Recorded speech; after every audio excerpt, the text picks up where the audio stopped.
Asia 41 news के साथ मैं हूं आपकी मेजबान मुतरबा यूसुफ। खबर शामिल करते हैं सरगोदा से। हमारे ब्यूरो चीफ मोहम्मद नदीम के मुताबिक सरगोदा सूबाई कौमी इलेक्शन वोटिंग से 2 रोज पहले कैंपेन बंद, जबकि सरगोदा कंटोनमेंट हल्का में वोटिंग से 5 रोज कबल कैंपेन बंद। क्यों? हुकूमत पर और 6 घंटों से इलेक्शन मुखालफिन को टॉर्चर करना शुरू। बेनजीर इनकम सपोर्ट एहसास प्रोग्राम का झांसा देकर सादा अवाम से शनाख्ती कार्ड जमा करवाने वालों के खिलाफ कार्रवाई की जाए।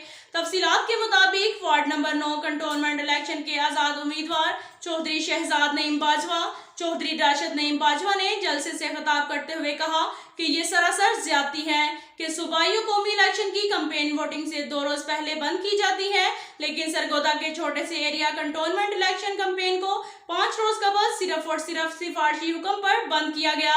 कंटोनमेंट इलेक्शन में हुकूमती मेंबरान शिकस्त खुर्दा हो चुके हैं, जो हुकूमती और कौमी एहसास प्रोग्राम के नाम पर अवाम से जालसाजी करते हुए वोटों की मद में शनाख्ती कार्ड जमा करवाने में मसरूफ हैं। हुकूमत की तकलीद करते हुए हल्के का मंशियात फरोश उम्मीदवार मेंबर पीपीपीबी बेनजीर इनकम सपोर्ट के नाम पर शनाख्ती कार्ड में जमा करवाने में मसरूफ हैं। मुकामी और हुकूमती नुमाइंदगान मुखालिफ इलेक्शन लड़ने वाले अवामी मेंबरान को हर तरह के ओछे हथकंडों से टॉर्चर कर रही है।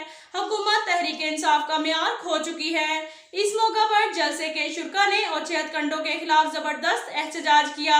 अब तक के लिए इतना ही काफी है। मिलते हैं अगले बुलेटिन में, हमारे साथ रहिएगा।